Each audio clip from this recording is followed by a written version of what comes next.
wiilkan wuxuu leeyahay gabar ayaan jeclahay haddana gabadha aan jeclahay marmarka qaar markii aan u sheegtay jacaylkayga ima aaminayso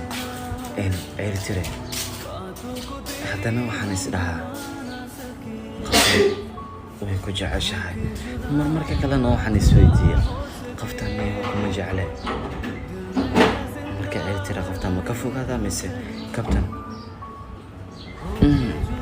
ka fogo iskaga fogo laakiin fogaashaad ka fogaanaysid ma ahan mid aad qalbigeeda ku dhaawacayso waa mid ay kugu soo dhawaanayso ee ku dareemi doonto inay ku jeceshahay ee ku dareemi doonto inaad jeceshahay hadalladaada naxariista lahaa ee u xiisi doonto dhibkaaga ee u xiisi doonto balse markay kuu soo noqoto kabtan ha ka foqin ilaasho